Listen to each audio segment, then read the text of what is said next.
Music Matters. Here today with Gerald. How you doing, man? I'm good, man. How you doing? I'm doing well. I appreciate you coming on the show, brother. Appreciate you having me. Of course, man. This one's a long time in the making. We were talking before. I'm excited for this one because as much as I love talking to musicians, what I'm passionate about, it's rare now that I get an opportunity to sit down and talk to somebody who's like kind of in the behind the scenes realm of everything. And you are definitely like the definition of like literally the person behind the scenes and everything. Yeah, man. I just think being behind the scenes and being part of the whole creating the whole thing is the best part about it. Yeah, of course. Do you want to run through real quick, just before we get started, like what exactly you do? Because you do a lot of different things, and I feel like people watching this could know you from like a lot of different stuff. Yeah, man. I mean, it all started with me pretty much being an event planner, putting together events back when I was like 15, 16, and then eventually became more of like booking shows for artists, and then I started, focusing more on booking shows for venues. So I would necessarily be a event planner, booking agent, and a talent buyer. Yeah, so you do all three of those things. Like you don't necessarily resonate with one of them more than the other one. You're just kind of the guy in the industry doing all those different things. And also, of course, a promoter at the end of the day. So.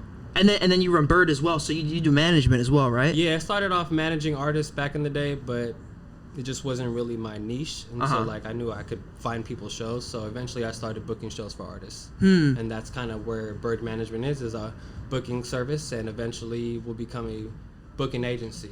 So you want it to kind of end up in a much different place than it is right now. Like it's then almost like form one of what it's going to be. Yeah, I definitely want to become a full-on booking agency of all genres, and pretty much help artists get booked in multiple cities. And that was interesting to me too. Like when we started talking originally, because I didn't know of you until I reached out to Brick, and then you reached out to me, and that was how you and I met when we booked the show. But the show I booked, it was like an indie rock, indie pop show. And then like as I kind of started like researching you for this interview and like looking at all the different stuff you do, it seemed like a lot of the way in the world you exist in is like hip hop.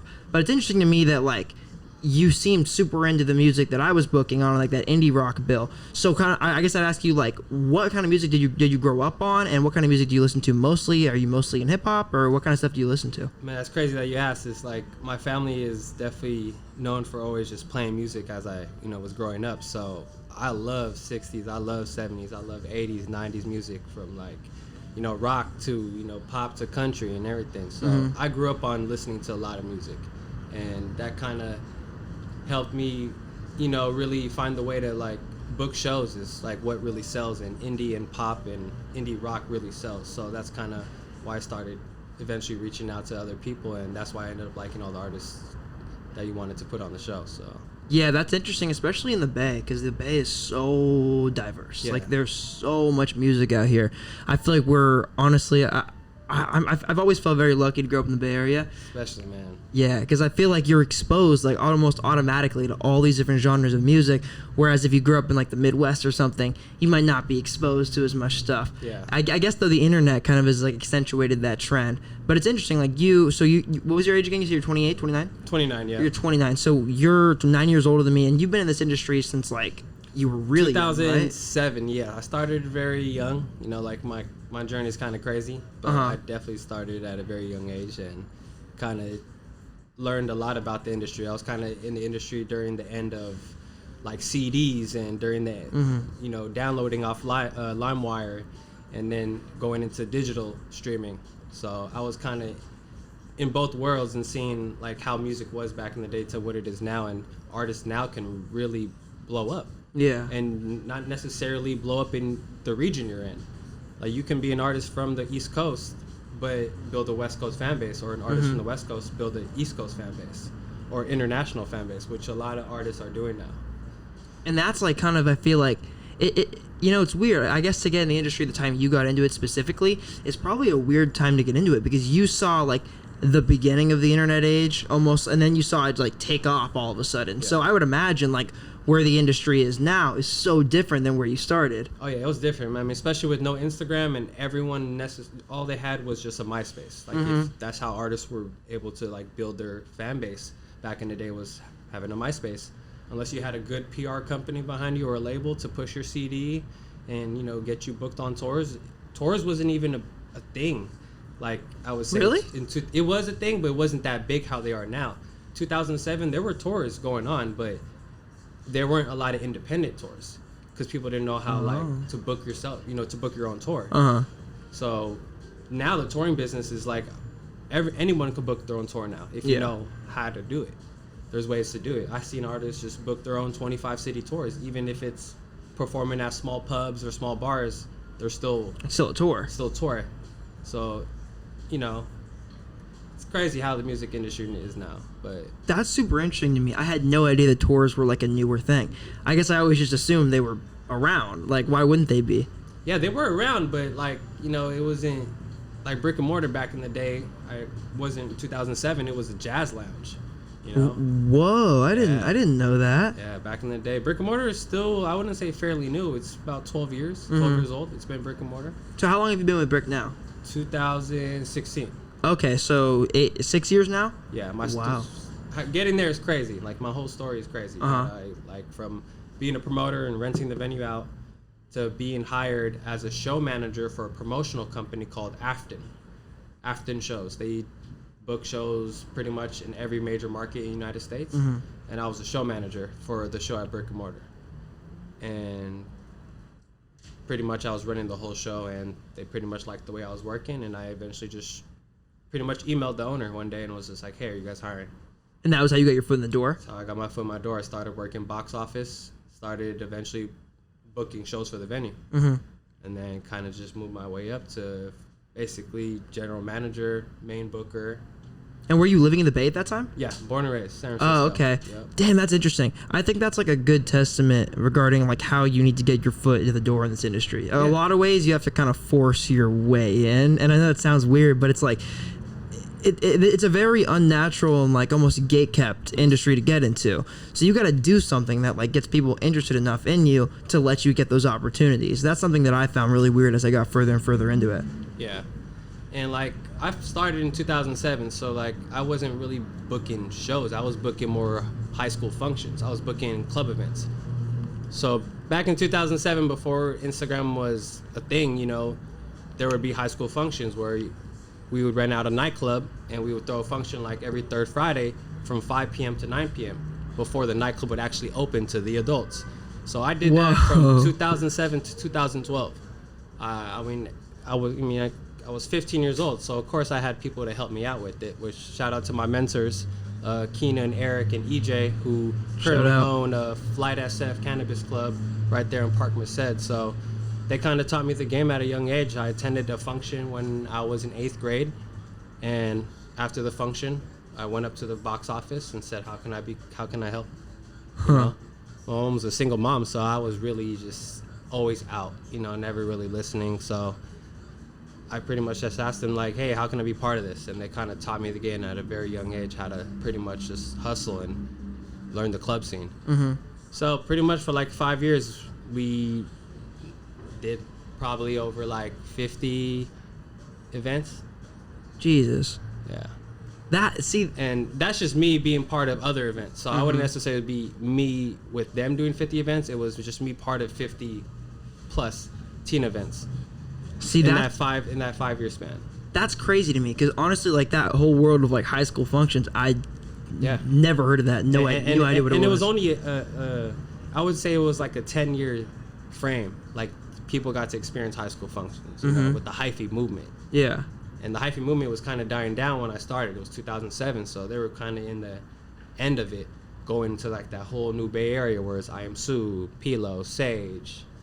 So when you like started doing that, for example, and you got into that world, did you have the intention of making it a career, or did you just kind of like, wow, I'm just gonna do this, and then it just kind of worked out? I got you into the music industry. I definitely wanted to make it into like a career because I knew who, like, there were other people in the industry that were doing 18 and ups and 21 and ups. So I was exposed to the industry at a very early age. So like I was at 21 up events at like 18, 19.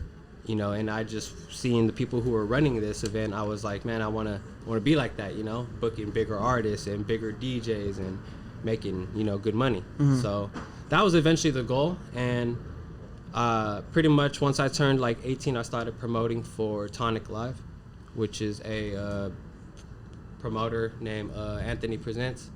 So pretty much I was working under him for like 3 years, and we were doing clubs at like City Nights, Mission Rock, and like Club Envy, which is now a skyscraper building. They tore it down and everything. So just being exposed to the club scene is kind of what got me into the music scene. That's interesting. Because I was pretty much like in 2007 and 2009, between those 2 years, we were just booking hyphy movement artists. And then once the Bay Area, like, new music started coming out, that's when I started booking Pilo, Sage, I Am Sue. And I booked them before they even blew up. Yeah. So it's just cool to like be part of like a process and just having that ear for it, because I knew that they were gonna be big one day.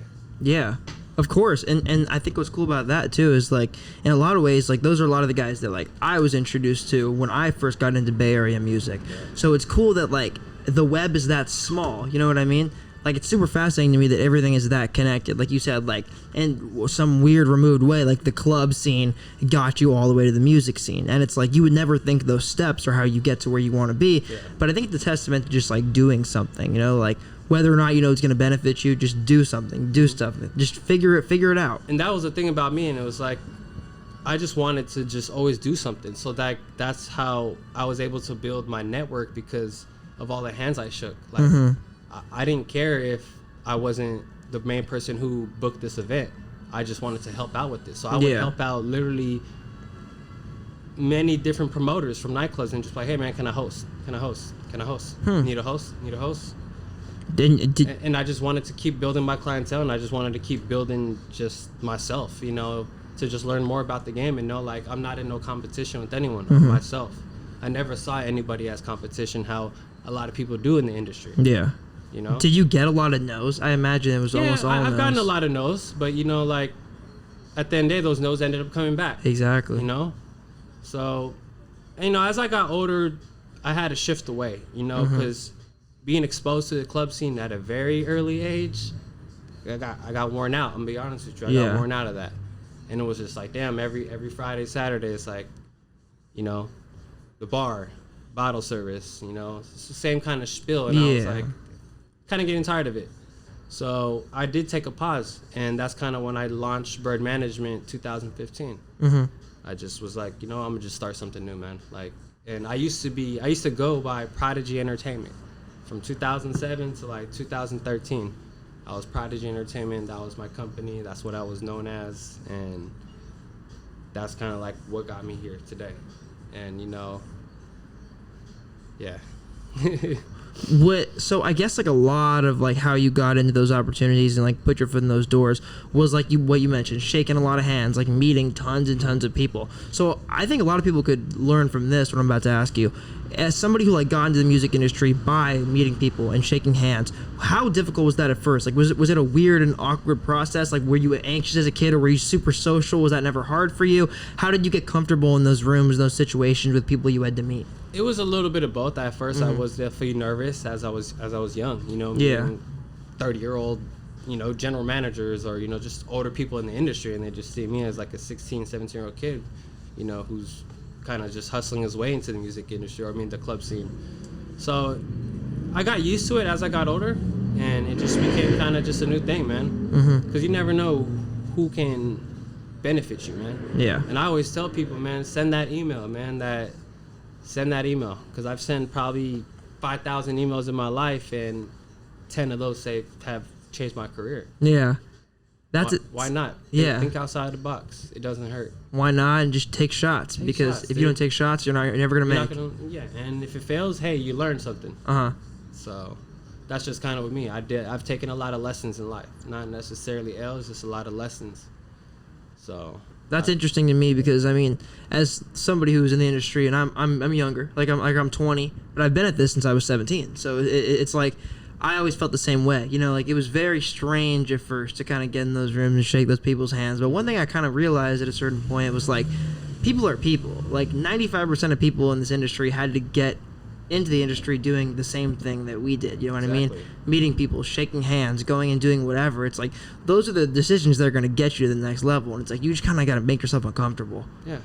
You just got to find, you know, your niche. You got to figure it out, dude. That's what it is. Figure it out. You mentioned you're doing management now. You work with how many artists? Just one? 'Cause Right. I know you work with Ozer, correct? Yeah. So right now, like, I wouldn't say I wouldn't like necessarily manage them. I'm just trying to help their career. Once I officially become, that booking agency, then everyone will will be signed under me as a booking agent. But for now, I'm just trying to help people's careers. So I just ask for permission to let me do what I do. And if it works, it works. And I like that. That happened with Twee. Shout out to Twee. Shout out Twee. We did a show at Brick Mortar, sold out. I said, hey, let's run this back at New Parish. Figured out the date, literally that following weekend. Sold out New Parish. Linked her up with the people I knew from Golden Voice in Los Angeles, and they're probably they ended up putting her on that festival. So it's just dope to see growth, and I've seen her growth from just having 5,000 followers on Instagram to what she has now. So, Yeah. And having over 1 million monthly listeners on Spotify. So Yeah. that's kind of like what thrills me, man. I'm not in this for the money. It's just being part of people's growth and just can say like, I did that. We did that. We did that. And that's all I care about, man. It's the experience and the memories that are created. Yeah. Because at the end of the day, that's why I'm still lasting this long. It's because you love what you do, right? Exactly, and I think that's what a lot of people don't do nowadays. They don't love what they do. They do it for clout, they do it for the image, or they just do it for X amount of time and then they stop. But, it's not for everybody. So. But you're definitely a testament to somebody who, like, through the hard shit and through the easy shit, you just keep going. And it doesn't matter, because you're going to have, like, ups and downs and ups and downs or whatever you do. But it's like, if you stick to your guns and just keep going, like, that's what's going to matter. Like, I have this kind of, I think about this a lot. Like, I feel like when you're, like, close to this, it's funny you bring this up, because this is definitely how I was thinking about what happened at the show that I booked. Yeah. Well, not I booked, that we booked, but the power went out and everything. It's almost like when you're, like, close to reaching a new level or whatever, or, like, getting to a new place in your career, your life, it's like the universe has got to throw you one last, like, gut punch, one last kick to the head to make sure that you're ready for it. But it's like when you face that adversity, like, that's kind of what defines you. You either take that adversity and you run with it, use it as fuel, as motivation, you learn from it, then that propels you to the next level. Or you say, damn, that sucked. I don't want to go through that again, so I'm done. And that's what I think a lot of people, they need to take those lessons. Yeah. In order to bounce back or in order to just succeed, man. What do you think, like, throughout navigating the industry and throughout the years you've been in this, are, like, the biggest losses you've taken, like, the hardest things to come back from? Like, were you ever close to stopping or, like, trying to find something else to do? Yeah, honestly, I was when it came down to kind of the club scene, man. It was, like, that whole end of me just, like, not really loving it anymore and kind of figuring out, damn, like, what am I going to do? And at that time, full-time barista, shout out to Starbucks. Shout out to Starbucks. Just being a full-time barista and, I didn't go to college, bro. So right after high school, I was just been grinding. So that was probably the hardest time in my career, I would say.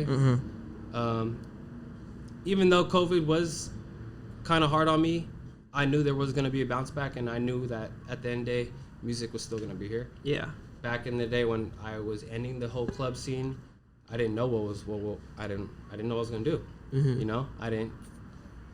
Shows weren't even in my head, bro. I was just like club, nightclub, and shout out to all the nightclubs that gave me a chance. Shout out to all the older promoters, all my OGs that gave me up today. But yeah, that was pretty the hardest time, and it took a while for me to kind of like get out of the hole, I would say, mentally. Like, I was out for probably in the game for like a year, pretty much not doing anything. No club stuff, not even thinking about concerts. And then a year after I stopped the club scene, I did open up a studio. I've actually had 3 recording studios in the past. Whoa. Yeah, so I did open up a studio with a couple of my business partners and my friends. So that was pretty cool to kind of learn that game too, because I needed to do something in music. Yeah. And that's what really brought me back. Okay, so you opened up the studios, and that was your segue back into everything else. Yes, that was the segue back into music, because all my friends were, trying to be rappers, and we're just like, fuck it, let's just get a recording studio, let's get legit equipment, let's build a sound booth by hand, and go from there. And that's kind of when I started Bird Management. Were you literally just like paying for all that stuff and the rent in the studio just by working a 'cause, regular job? My brother JG graduated from SAE, which is expression, so he was a full-on audio engineer, and that was kind of the way he was the engineer. I was the way to kind of get people into the studio. Yeah. And we have other business partners, so that's kind of what brought me back to falling in love with just kind of putting something together. So putting a track together, and I released 3 compilation tapes where my homies would give me their beats. I'd get 4 random artists, kind of on some DJ Khaled shit, and put it together. So I did that for 3 years and was just releasing it on SoundCloud. Nothing too crazy. And then from there, I was like, you know what? This is cool.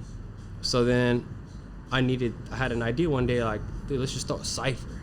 So I threw a Bay Area Prodigy cypher, which was kind of like the brand I was going for when I had the studio, you know, Bay Area Prodigy, finding that hidden talent. So I threw ciphers at a barbershop in Berkeley. Shout out to Trung, Golden Gifted Barbershop. He let me use the backspace to throw ciphers. So I would just have 10 artists pull up. In the barbershop? In the back of the barbershop. That's they had crazy. like an outside patio area in the back, so like the backyard area. So it was cool, man. I still got footage on YouTube and shit. So yeah, we threw a cypher, and that's what kind of like, okay, good turnout. Threw another cypher. Oh shit, good turnout. Then I got lucky enough to blessed with an opportunity to throw a show at Walnut Creek, which was really random. Where in Walnut Creek? At Red House Studios. I know exactly. That's not there anymore, is it? I don't know. I don't think so. I know exactly. I threw a show there. Man. Yeah. I threw 3 shows. So, and that's what launched Before the Fame. So I have had that name for the longest. Before the Fame, showcase, whatever you want to call it. I did 3 of those there in Walnut Creek in 2014, 2015. Might be off with the years, but it was for sure like a 2-year run. Yeah. So that's kind of like what really brought me back and how I bounced back. So what you do Before the Fame, so that's your festival, right? So you kind of so you run that and you curate the lineup for that and everything. Yep. What's like the specific way you go about like curating that lineup? I would assume when you say Before the Fame, there's like a vision or a way. There's a whole vision behind it. So it's like I've always had like the skill to kind of like know hidden talent before it pops. So like I have honestly a whole resume of artists I booked before they blew up. So that was kind of the whole vision behind the brand, is to find those artists before they blow up. And fame actually means future artist, musician, entertainer. Oh. Yeah, no one really knows that because I didn't know that. I just thought of it one day and I was like, hey, Yeah. I was hella high. I was like, yeah, that's cool. So that's kind of the whole brand behind it, is try to find that artist before they, you know, blow up or while they're in that process of blowing up. That's a super unique idea actually, because it's almost like you're curating like the next wave of stuff, you know, like it's almost like that's kind of the job of like different media companies and stuff. But that's kind of cool that you're bringing it to like a booking sense. That's super different. Yeah, and like everyone I have booked, I've built, you know, more than just like a business relationship with them. I've either known them for a while or they've supported me. So, and that's just kind of what the brand is, pretty much just kind of supporting each other. And I'm very picky on like artists that are on the show, because, you know, I've had experience with thousands of artists. You know, artists show up to the show, they perform, they leave. No goodbye, no thank you, and no nothing. And it's like that shows a lot to me, and I pay attention to that little things, because at the end of the day, that just shows the type of character you are or how serious you are about the business. Yeah, I certainly relate to that. I've interviewed a lot of artists where, and I get it. It's very much there's two ways. You gotta go, but let me know. But that's why, like, when I book certain artists for at least Before the Fame, it's in fine print. You know, you're obligated to stay. Oh, really? And like watch the rest of the show? Yeah. Oh, I like that. Support. Yeah. Network. You like that guitarist? You know, hit him up. Go say what's up. Beat. Yeah. You know, like that's what the whole point of Before the Fame is to showcase up and coming artists, but also to network with other people. And I do see this becoming bigger and bigger, and, you know, eventually, you know, throw a South by Southwest type of event. And, you know, just keep it going from there. So how many years of Before the Fame have you done now? This is it's like the third or the fourth, right? Yeah. Yeah, pretty much. Like everything you have like behind you is kind of all the shows that we've had at Brick Mortar, and that's kind of where we're building the brand at. So eventually I do want to take it to other venues. Yeah. But once we kind of really master the plan here, and then eventually take it to other cities. That makes sense. Yeah. I would imagine like throwing a festival like that in one specific venue, there's probably almost more coordination to that than there is like booking it in a place like Golden Gate Park. Because you have far less space to work with. You got to have people like coming up at specific times. I'd imagine it's like super specific. Yeah, and that's kind of like, we have one coming up July 7th to July 9th, 3 days in a row.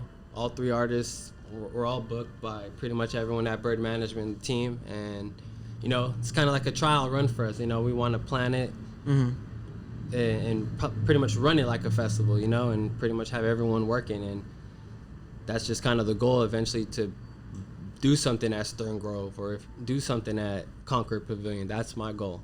Damn, shout out Concord Pavilion. That's crazy you just said that. Just something big in Northern Cali. No one knows. I feel like that's so funny you said that. I think that's the first time the Concord I like Pavilion. that venue because it's always great weather. It's on the hill. Yeah. You know. So I grew up 30 seconds from there. See? I live 2 minutes from there right now. That's like, so I grew up like sneaking into shows at the Pavilion. I grew up like that's lit. Yeah, I grew up like listening to shows from the Pavilion like in the parking lot and shit. That's lit, dude. So that's like, it's funny. When I say from Concord, everybody's always like, oh, that's by Walnut Creek. Or every once in a while, somebody will be like, oh, like the Concord Pavilion. And I'm like, yep. Oh, man.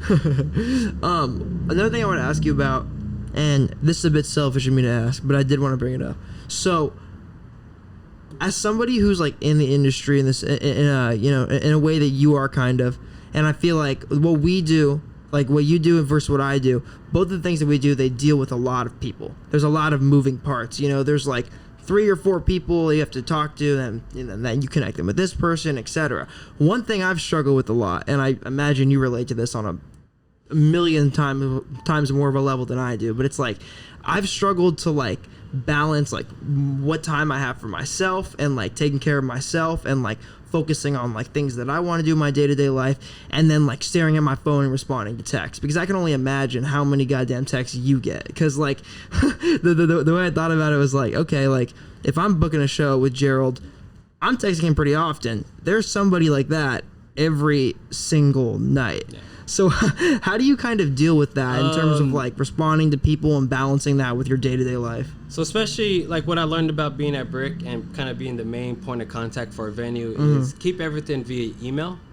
when it comes to venue stuff. Now, if it's something that you're doing outside of the venue or more personal, I do that through text. So I've balanced the people who have my number, who I talk to, and who has my email. Yeah. So everyone has my email, and I, set a certain time of the day where it's strictly Brick emails. Yeah. And I try to just knock out as much as I can that way, and then just kind of balancing who has my phone number and access to me, pretty much. Like at the end of the day, I have a life outside of here. I work for ease, and I do the music stuff. So it is kind of hard. But I've learned as I got older to really balance just life in general and have time for yourself. Because that's something I definitely got to get better with. Have time for a relationship, have time for a friendship, have time for family. And it's been a battle, because, being in COVID, being on lockdown, you're just with your family or with your significant other. Yeah. For so long we were on lockdown, and then kind of when things opened back up in September, it's like, okay, now I have to figure out how I'm going to balance everything, because I got hit really fast with it. Opening back up, I thought it was going to be slow. It was not. Mentally, and then business-wise, the back-end stuff, it was quick. So, just some kind of advice is kind of having a planner. I'm an old school guy, man. I still have a planner, and I still go by my planner. And I try to just find some time to just really just focus on mental health. That's really important in this industry, especially in the music industry, where a lot of music is not necessarily positive. So I just think, people have to really just balance it out somehow, somewhere. And what I do is I just plan out my week. I plan out. As a talent buyer and a booker, how much did your day-to-day change when COVID happened? Because I imagine you went from everything to nothing in a matter of days. Pretty much. So it was hard, but it took me a while. It literally took me a couple of months to really find a rhythm. and kind of like a routine for myself, because it was just getting faster and faster and faster, and then it kind of slowed down during the holidays, which was good, because I was able to figure out a better method and kind of just shift my mentality a little bit more. Yeah, because speaking from like even what I do, it kind of became impossible. But I imagine like what you do, it's even more impossible. Like, what was the number one industry that was hit? It was entertainment. Entertainment right away. So it's like everything was gone. It's interesting. I thought about this a lot during COVID, because I kind of thought the same thing. I was like, I didn't think there was gonna be like one moment where I'm like, wow, shows are back. I thought it was gonna be like super, super gradual. I thought it was gonna be like 15% capacity venues, and then 25%, and then 50%, and then 100%. But it really did come back a lot faster than I thought it would. It did, and now it's kind of like, I don't see it stopping right now. So just take advantage of it now, And everyone's like, all these festivals are popping up. Everyone's going on tour, so it's like, I think it's 100% back. I really hope so. That would be terrible if it was gone again. Knock on wood. Yeah, and then like one more thing I really want to ask you about, like on a more specific level, like, because I've just looking through your Instagram and research and all the stuff you do, etc. Just looking through all the shows you booked and the rosters and everything. One thing that really interested me, like about a very specific show that you booked, because I had never seen it before, was I think it was last year you booked a show with La Russell, and you did it for free, or for pay what you can. Yeah. And that was interesting to me, because I'd never like heard or seen of somebody doing that before. So I want to ask you, like, how did you get that to happen? Like, how did you get a venue to agree to do that? Like, how did that work? Man, shout out to La Russell, but we did it, man. We're different, man. It just sometimes, you just have to really do it for like the culture, Yeah. And that's kind of what we explained it to the new Parish booker, even though I do book over there, like I had to like let him know, like, hey, this is the goal, and this guy, it's gonna be packed, you know what I mean? And we proved him right. Everyone showed up, and you gotta think, like, pay what you want. People paid what they wanted, and people supported. That's all I have to say. Yeah. Because if you set a price at 15, everyone's of course either gonna pay the 15, Or but like, not, yeah. or not. Or if you set a pay what you want, what if someone pays more than 15? Yeah. And that's what everyone usually did. That's super interesting to me. We're supposed to run it back. I'm working on it. We're gonna run it back over here at Brick Mortar though. We're gonna do pay what you want at Brick Mortar. It's gonna be a whole day vibe. It's almost like it's almost like a test of human will in a lot of ways. Or not human will, but like human goodness. You know what I mean? It's like, if I leave this up to somebody, like, what will they give me? What will they not give me? It's actually really interesting, because I'd never heard of that before. Honestly, I love the idea, and I think it's different, like he says, and why not try it out? Because you don't know where it can go. So was that his idea to do that? That was his idea. Did you know where that originated? Was it just something you wanted to try? That's just how he thinks, and I love the work ethic he puts in, and it makes me want to grind harder and move different. Yeah. And that's kind of what I do. I move different, Yeah. I'm not your typical promoter. I'm not your typical booker. Like, you do more stuff. I do. I have, like, I really will spend time out of my day and just listen to new music, scout new artists, ask new people, who are you listening to? Check out playlists, or just put together a show. Text random people. Put together a show in like 4 or 5 months. Like, I just move different. A lot of promoters would like charge for a slot. Like, Yeah. I've been there. I've done that. Don't get me wrong. I've been there. Of course, I needed the money at the end of the day, but it's like, it's not about that no more. You don't have to be, so why would you No. be? Yeah, exactly. If I could put on someone local and be part of his growth, the next thing you know, he blows the fuck up. Sorry for my language. And then I end up being able to book his tour and build that relationship. That's then all you're I'm in a thinking about. position. It's all about relationships, and that's all I want at the end of the day. La Russell is somebody, I think he's a good example of somebody who really does think outside the box. Yeah. Like, everything he does with Good Company, like the way he markets it and stuff, it's very unique. Like, it's very different. Like, he really is a good example of somebody who I think, like, thinks very originally. And especially from his lyrics into like every message from every song. So All shout out to positivity. him, man. 100%.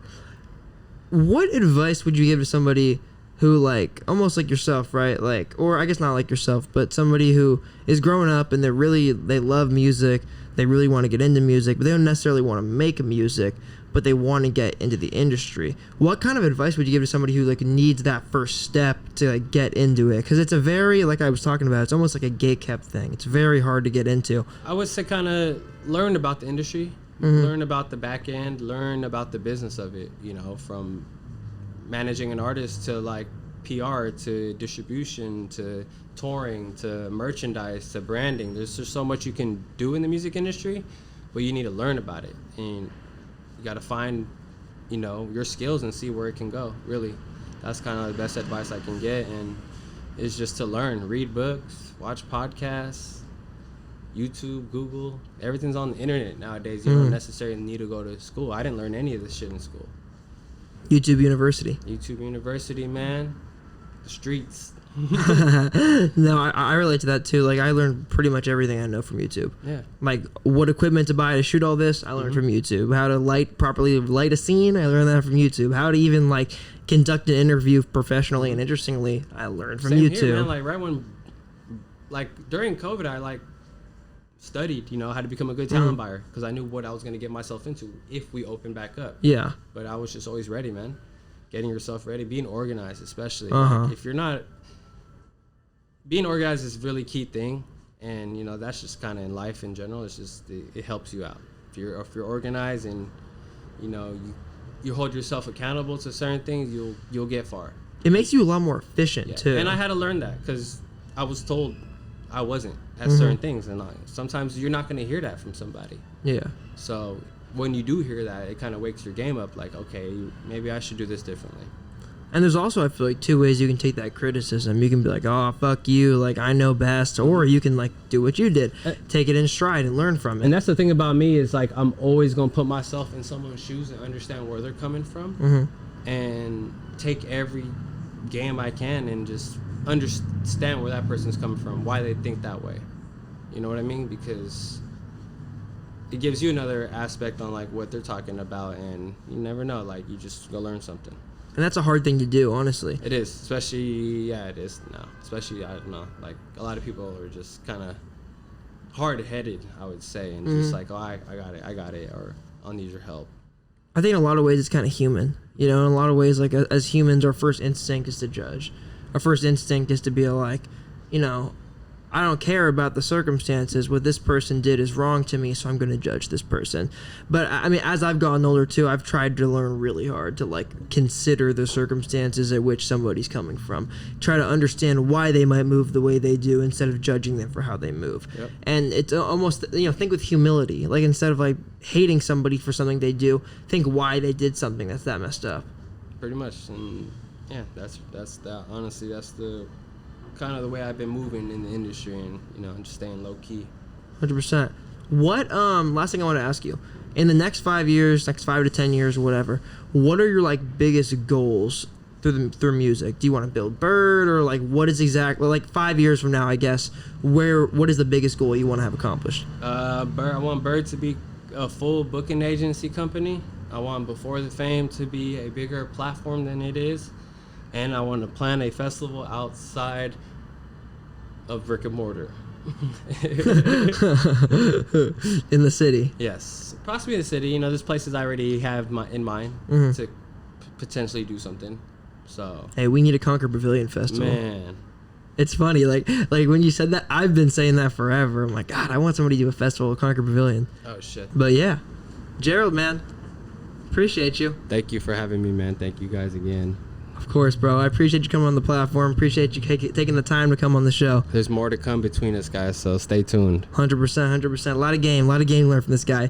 Tell them where they can check out Bird, Before the Fame, your ads and everything. They can follow you. So you could visit BurdManagement, BurdMGMT.com, or BeforeTheFameFest.com, or follow us on Instagram at BurdManagement or Before the Fame Fest. Yes, sir. All right. Cool. Appreciate you, man. Thank you so much. Thank you, bro. All right. Music matters.